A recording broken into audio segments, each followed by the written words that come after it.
பச்சை மலை போன்றவனே எங்கள் நாராயண மூர்த்தியே வா. எங்கள் எண்ணம் எல்லாம் உங்கள் மேலே வைத்தோம் என்றும் எம்மை காப்பாயே. பச்சை மலை போன்றவனே எங்கள் நாராயண மூர்த்தியே வா. எங்கள் எண்ணம் எல்லாம் உங்கள் மேலே வைத்தோம் என்றும் எம்மை காப்பாயே. எழுமலை உறைந்தாலும் எங்கள் உள்ளங்களில் வாழ்பவனே, பாசுரங்கள் பாடி வந்தோம் உந்தன் திருவடி தேடி வந்தோம். எழுமலை உறைந்தாலும் எங்கள் உள்ளங்களில் வாழ்பவனே, பாசுரங்கள் பாடி வந்தோம் உந்தன் திருவடி தேடி வந்தோம். பச்சை மலை போன்றவனே எங்கள் நாராயண மூர்த்தியே வா. எங்கள் எண்ணம் எல்லாம் உங்கள் மேலே வைத்தோம் என்றும் எம்மை காப்பாயே.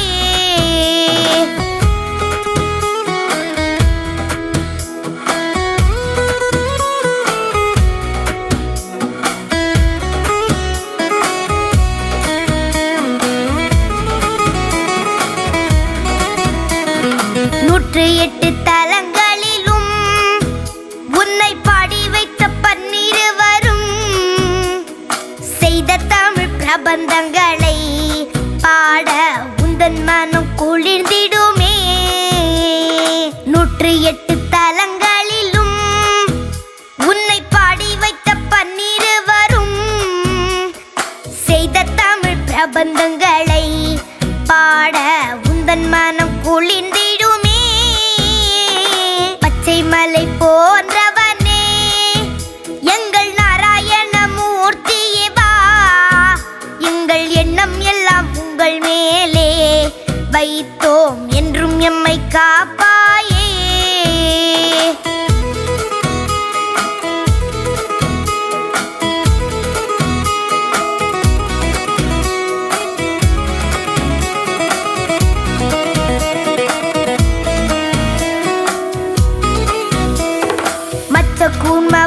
கூர்மவரானாய் நரசிம்மமாக அவதரித்தாய். வேதங்களும் தழைத்தோங்கி வாழ நல்லருளை புரிந்தவனே. மச்ச கூர்மவரானாய் நரசிம்மமாக அவதரித்தாய். வேதங்களும் தழைத்தோங்கி வாழ நல்லருளை புரிந்தவனே. பச்சை மலை போன்றவனே எங்கள் நாராயண மூர்த்தியே வா. எங்கள் எண்ணம் எல்லாம் உங்கள் மேலே வைத்தோம் என்றும் எம்மை காப்பாயே.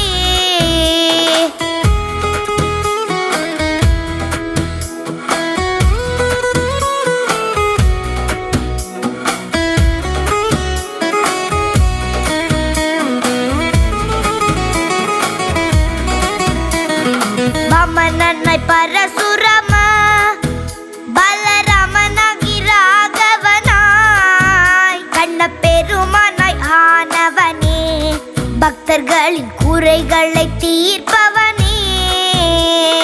வாமனனாய் பரசுராம பலராமனாகி ராகவனாய் கண்ண பெருமானாய் ஆனவனே, பக்தர்களின் குறைகளை தீர்ப்பவனே. பச்சை மலை போன்றவனே எங்கள் நாராயண மூர்த்தியே வா. எங்கள் எண்ணம் எல்லாம் உங்கள் மேலே வைத்தோம் என்றும் எம்மை காப்பாயே.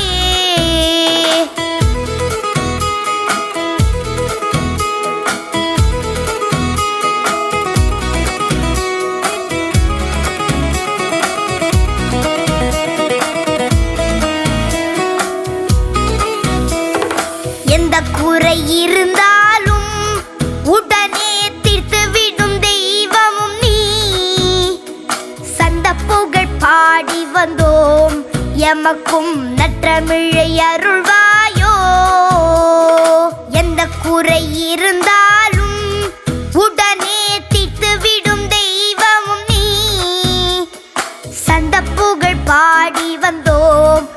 எமக்கும் நற்றமிழை அருள்வாயோ பச்சை மலை போன்றவனே எங்கள் நாராயண மூர்த்தியே வா எங்கள் எண்ணம் எல்லாம் உங்கள் மேலே வைத்தோம் என்றும் எம்மை காப்பாயே.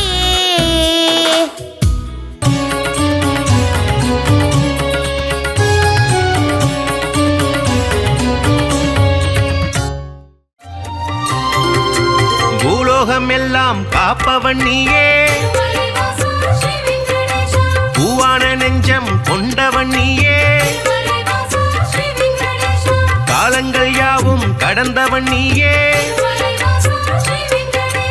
கை தொழுவோரின் காவலன் நீயே ஞானத்தை அளந்த நாயகன் நீயே நாடிய செல்வம் தருபவன் நீயே கோல ஈழலை கொண்டவன் நீயே கோவிந்தா என்றால் அருள்பவன் நீயே மாலவன் என்று உனை அழைத்தோமே மாமலை ஏழில் வாழ்பவன் நீயே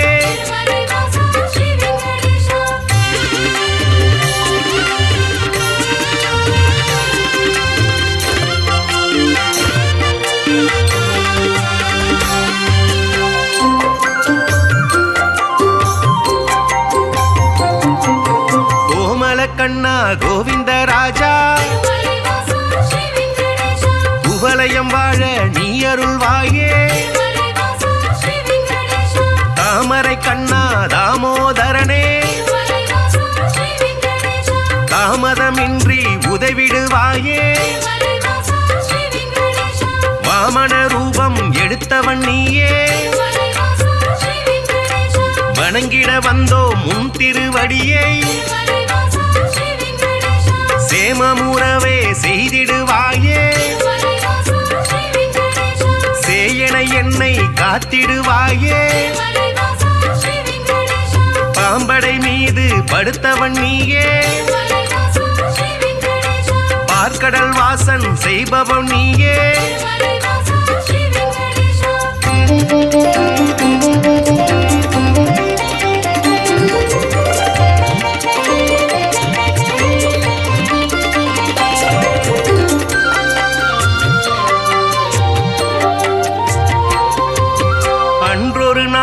மாமுனி எல்லாம்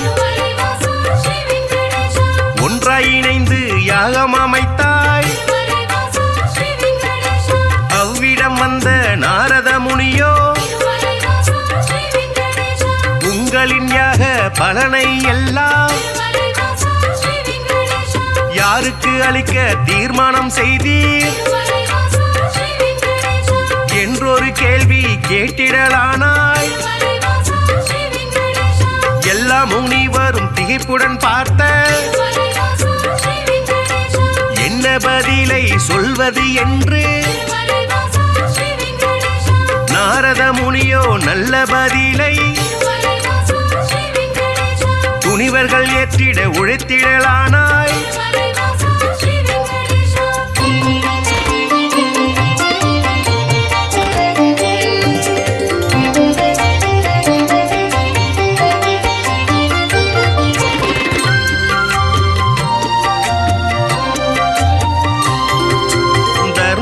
ஆட்சி முடிந்ததினாலே தவறுகள் இங்கே பெருகிடலாச்சே கலியுகம் வந்து பிறந்ததினாலே கண்ணெதிர் துன்பம் நடக்குது இங்கே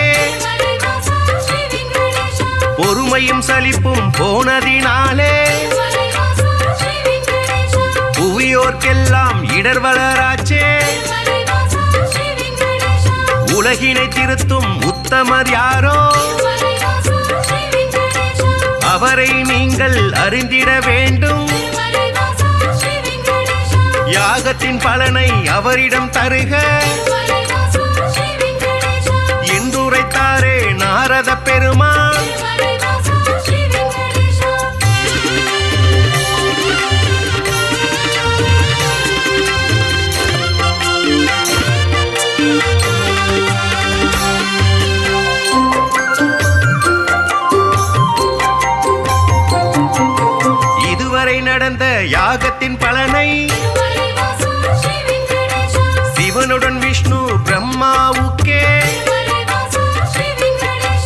சமர்ப்பணம் செய்து வந்தனர் ரிஷிகள்.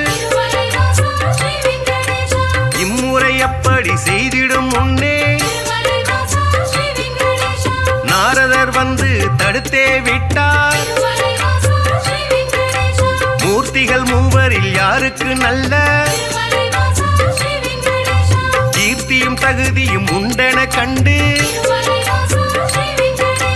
யாக பலனை தந்திடுமாறு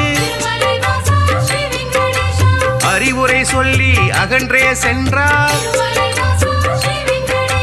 ரிஷிகளின் நெஞ்சை குழம்பிட வைத்தாய்.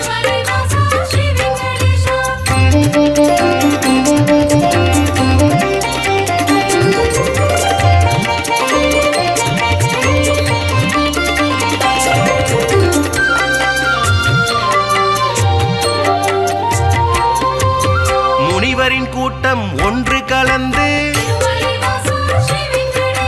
மூர்த்தியில் சிறந்தவர் யார் என்று அறிய திருகு முனிவரை தேர்ந்தெடுத்தனரே. அவரும் சம்மதம் என்றுரைத்தாரே. பிரம்மலோகம் முதலில் சென்றார். பிரம்மனும் அங்கே ரதியுடன் லீலை புரிவது கண்டு மாமுனி கோபம் கொண்டதினாலே சாபம் உரைத்தார்.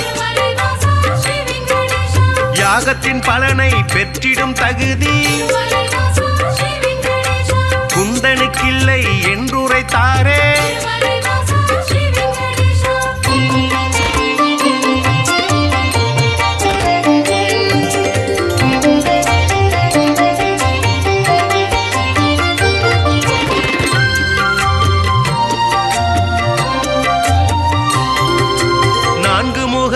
சுற்றும் விழியும் கொண்டவராக நீ இருந்தாலும் வந்தவர் தம்மை மதிக்கும் பண்பு உன்னிடம் இல்லை. அதனால் உனக்கு மண்ணுலகெங்கும் ஆலயம் இன்றி போக கணவாய் என்று உரைத்தார். அயனும் சிந்தை கலங்கிடலானார்.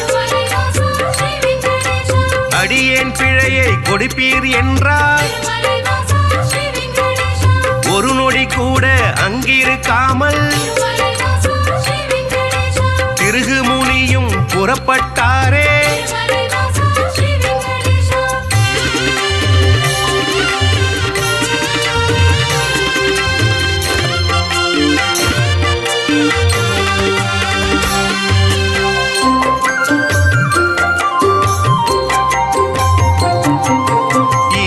காண கைலாயலோகம் கன்னிமை பொழுதில் முனிவரும் சென்றார். சிவனுடன் சக்தி இருவரும் ஒன்றார். ஆனந்த தாண்டவம் ஆடிடலானார். தன்னை மதிக்க இல்லை என்று மாமுனி பிறகு கடுஞ்சினம் கொண்டார். ஈசனே உனக்கு உலகினில் இனிமேல் உருவம் இன்றி வழிபாடு நடக்கும் என்று சபித்து கோபம் தணிந்தார். இதயம் நோக அவர் அகன்றாரே.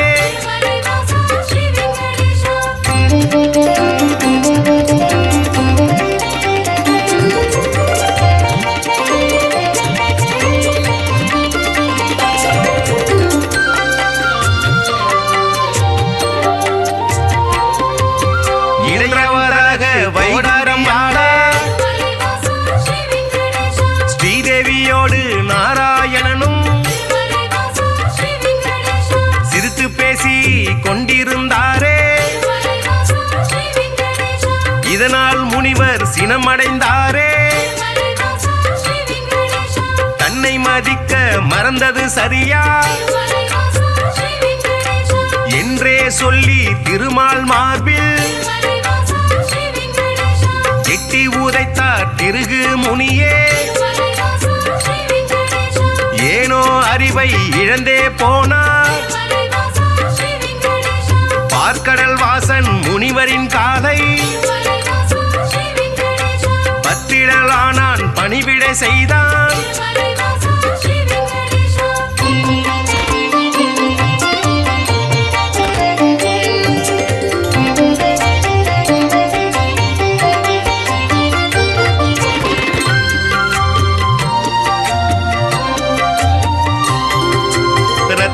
பவழம் அணிகலன் பூண்ட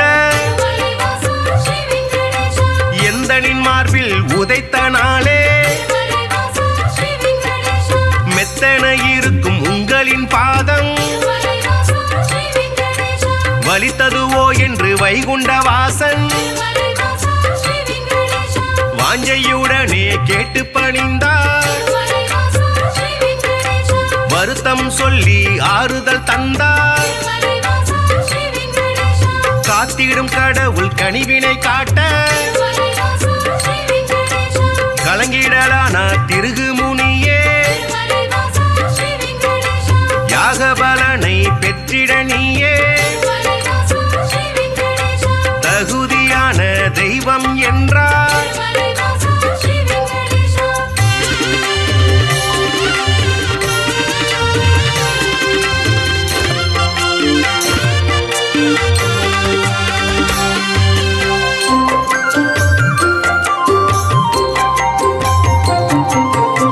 புருஷோத்தமனின் செய்கையினாலே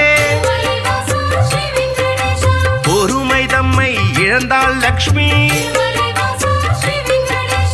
இனியோர் கணமும் உங்கள் நெஞ்சில் இருந்திட மாட்டேன் என்றே சொல்லி வைகுண்டம் விட்டு வெளியேறினாலே கொல்லாபுரத்தில் தவம் மேற்கொண்டாள் ஸ்ரீதேவி இல்லா வைகுண்டம் தன்னில் ஸ்ரீகரி விஷ்ணு வாழ்வதை விட்டு பூலோகம் தேடி வந்திடலானார் திருமலை தன்னை வந்தடைந்தாலே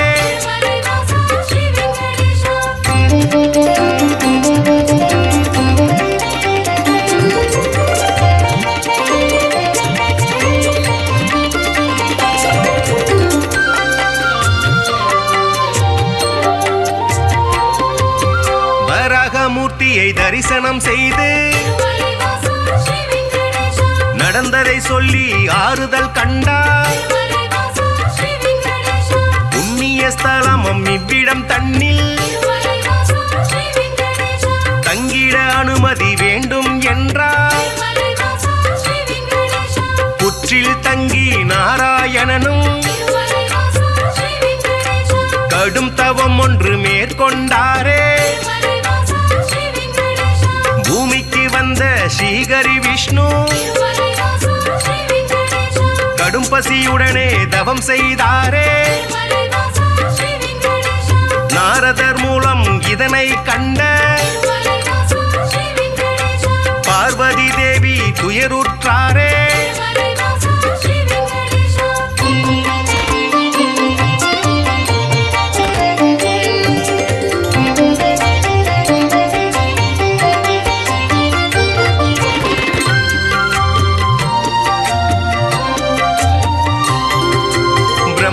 சிவனும் பசுவுடன் கன்றார் பார்வதி தேவி இடைச்சி பெண்ணாய்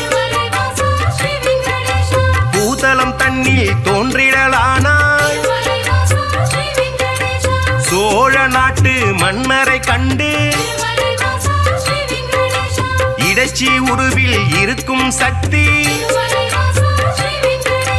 பசுவையும் கன்றையும் வாங்கிடச் சொல்லி பரிவுடன் கேட்டு பணிந்தே நின்றாள் அன்றைய நாளில் திருமலை பகுதி காடாய் மேடாய் தந்தது காட்சி மண்ணுடன் மரங்கள் நின்றது சாட்சி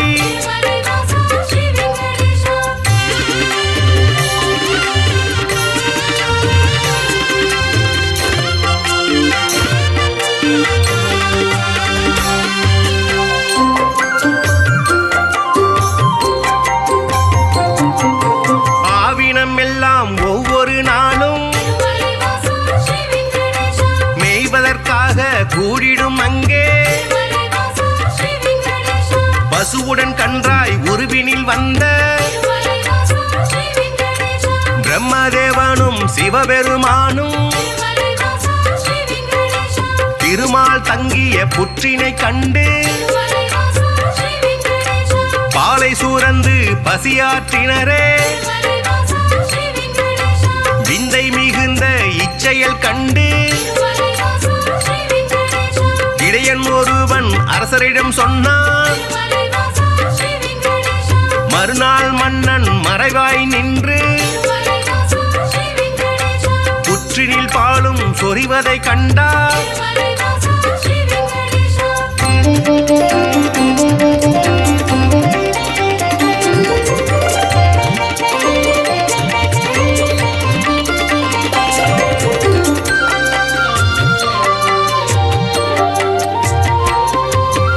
இடையன் தனது கோடாரியாலே புற்றின் மீது வீசிய வேளை திருமால் தோன்றி காட்சி கொடுத்தார் கோடாரி பட்ட காரணத்தாலே மாலவன் தலையில் கசிந்தது ரத்தம் அதனால் இடையன் மயங்கிடலானான் மன்னன் விஷ்ணுவின் பதம் பணிந்தானே பேயாக போவேன மாலவன் சொன்னான் சாபத்தை போக்க வழியினை கேட்டு திருமால் பாதம் தொழுதே நின்றார்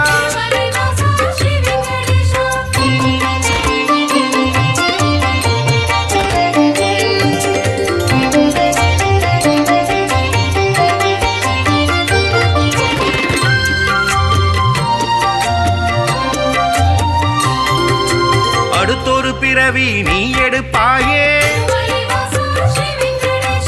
ஆகாஷராஜன் என்றழைப்பாரே உந்தன் மகளாம் பத்மாவதியே திருமணம் செய்ய நான் வருவேனே அப்பொழுதே உந்தன் சாபம் நீங்கும் என்றுரைத்தானே நாராயணனே புற்றினில் இருந்து தோன்றிய ஹரியை தத்தெடுத்தாலே வகுலமாதா பிள்ளையை போலே பாசத்தை காட்டி சேரனுடனே வளர்த்திடலானாள்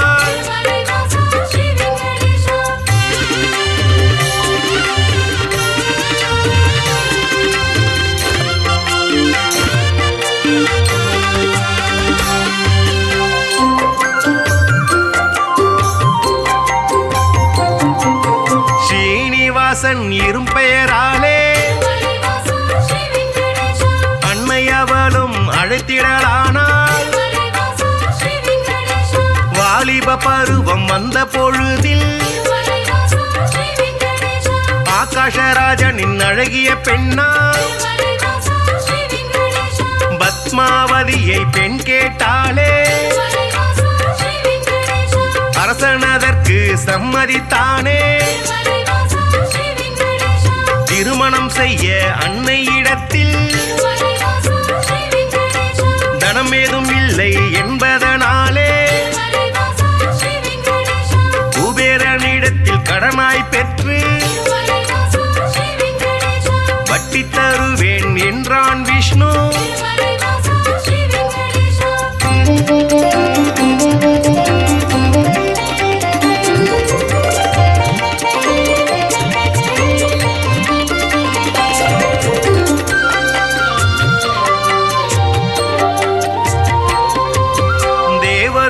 வரும் பூமழை தூவ இனிதாய் முடிந்தது கல்யாணம் தானே அன்று முதலாய் இன்று வரையில் திருப்பதி பாலாஜி என்ற பெயரில் திருவருள் செய்து வருபவன் நீயே தித்திக்கும் லட்டு தருபவன் நீயே பக்தர்கள் நாளும் அன்புடன் போடும் காணிக்கையாவும் வட்டியை கட்ட உதவிடும் என்று நம்பிடுவோமே உன் திருவடியை வணங்கிடுவோமே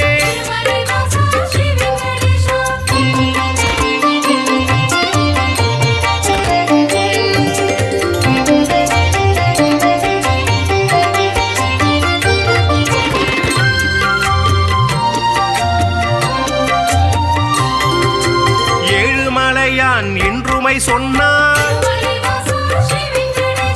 ஏற்றம் கொடுக்கும் தெய்வம் நீயே வாழும் வரையில் உனை மறவேனே வைகுண்டவாசன் புகழுரைப்பேனே சூழும் இருளை போக்கிடுவாயே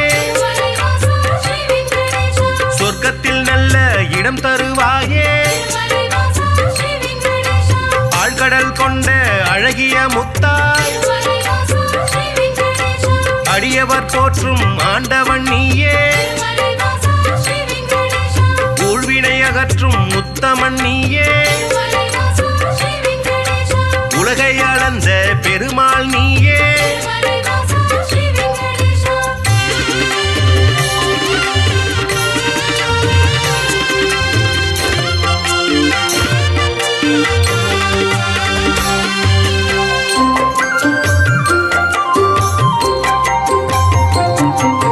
குமாரதார தீர்த்தம் தன்னில் மாசி திங்கள் பௌர்ணமி நாளில் குளித்தெழுந்தாலே கோடி நன்மை குழந்தை பேரு கிடைக்கும் உண்மை துன்புறு தீர்த்தம் குளித்தவர்க்கெல்லாம் துன்பங்கள் விட்டு போய்விடும் தானே பல்குண தீர்த்தம் அன்பருக்கெல்லாம் பலவிதமான செல்வம் தருமே நாக தீர்த்தம் பால தீர்த்தம் நல்லருள் வாரி வழங்கிடும் தானே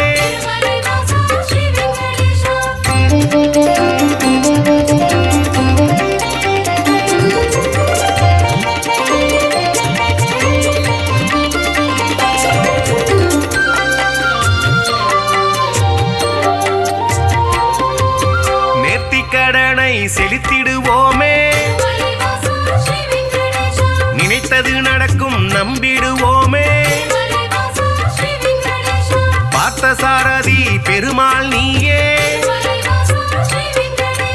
பக்தரை எல்லாம் காப்பவன் நீயே வேற்றுமையில்லா வேதாச்சலனே வேதனையாவையும் வேறறுப்பவனே போற்றிட வந்தோம் முன்